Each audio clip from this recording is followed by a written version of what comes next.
This is a quick video on some of the controls and parameters in the noise gate, in particular with respect to some of the strategies in your Component 4 exam. First thing is, if you don't understand something about an effect, then Google it. Google Logic Pro Effects, or Logic Pro Effects PDF, or manual. There's a really good guide to all of the effects that that Apple have produced. It's a bit out of date, but some of these effects are just updates from their old effects in Logic Pro 9, and all of that information is on the website, including a massive manual, hundreds of pages long, on all of the instruments and all of the effects in Logic.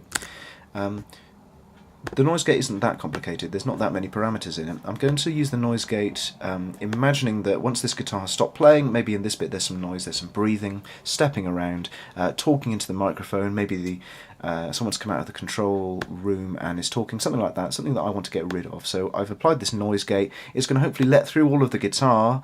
It's going to let through because the threshold is reasonably high but not too high, so I reckon all of this signal is above minus 20 dB. I'll remember that 0 is the absolute limit, it's like 100%, and anything below 0, although it looks like negative, is a fraction of that whole signal. Of course, if I set it to 0, it's probably never going to get there, hopefully, unless it's clipping, but it's going to be set, I don't know, 23 dB, that sounds fine. This is quite compressed, let's have a listen. There's my guitarist. Guitar starts playing, mumble, mumble, mumble, but you can't hear it. I'm just imagining that this is the noise here, and it's the gate has then closed. Oh, let's just prove to ourselves again. The gate is open, the gate is closed.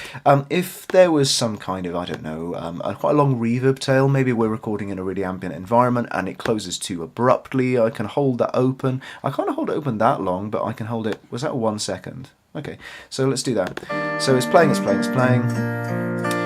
And then it goes below the signal, it knows it, but it's only closed a second later. I can get it to operate slowly as well. The attack is how fast the gate will open from totally closed to totally open. So maybe if how can I show you this? We can go before it, can't we? So if I play from there, it's closed, it's closed, it's closed.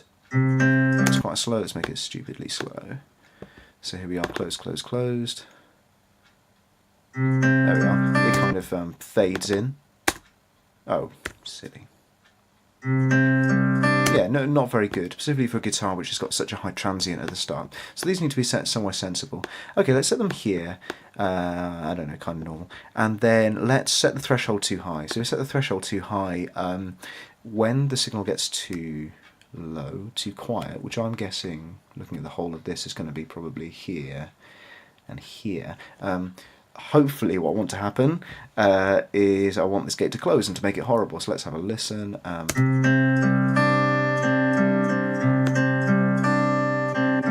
we are. Okay, I'm going to start again. Perfect. Or obviously not perfect, that's horrible. So the threshold has been set too high. If it's set with the threshold very high and these controls are really quick, that effect is even more hideous. Have a listen to this. Oh yeah.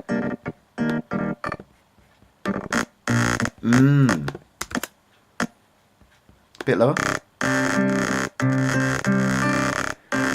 It's distorting, and of course the gate is opening and closing so quickly, it's actually creating like an audible tone. It's sort of a bit like FM synthesis. Let's set it a little bit, even to a more sensible degree.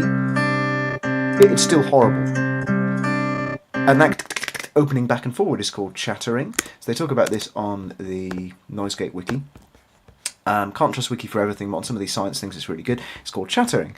A longer hold time also helps to avoid chattering as described above. The other thing we can do, as well as holding the gate open for longer, so that it kind of rides over those low bits, essentially the gate it knows that the level has gone below the threshold, but by the time it gets to react, the signal has got back above the threshold again, so just making it slow. It's just slow to react. So that can stop chattering.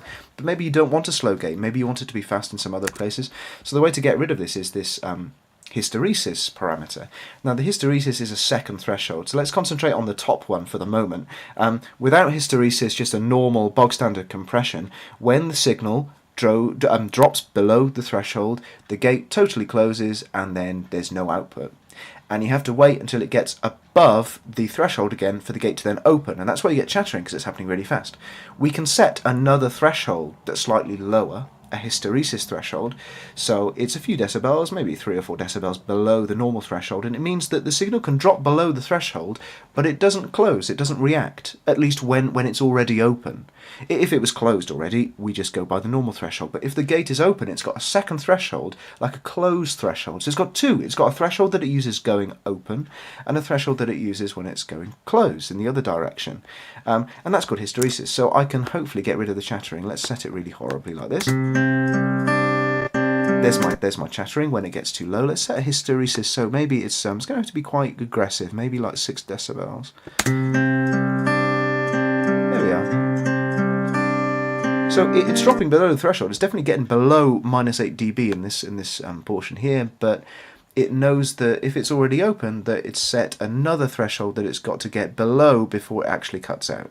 So hysteresis is quite good in that way to get rid of chattering. Or you can just use these controls. A few things to remember when tackling noise in the exam. If the noise is separate to the music, so you have the music, and then there's noise, then that might lead to noise gating. If the noise is at the same time as the music, for example, a hum, a buzz, coughing at the same time as the guitarist is playing, noise gating is not going to work. You're going to have to think about maybe EQing and filtering, maybe some other strategies, and perhaps even copying and pasting little sections of the track from other parts of the project. So maybe much later on there's a section that's very similar. They could give you that information. They could say copy from bar 12 to bar 2 or something like that. They may well not. They may just expect you to understand that here's the chorus, and so the chorus comes back, and just to use your brain. So just be aware of those two separate occurrences. They could lead you into it if they want to test something else about it, and maybe there's a more difficult noise gating challenge. But it could be that they're waiting for you to pick up on this distinction, that if you have noise at the same time as music going on, there's no way you can gate it because you want the music to happen, and the music's going to make the gate open anyway. So it's going to have no difference. If the noise is separate to the music, and it happens at a later time or earlier time, then that may be when they're testing your noise gating abilities.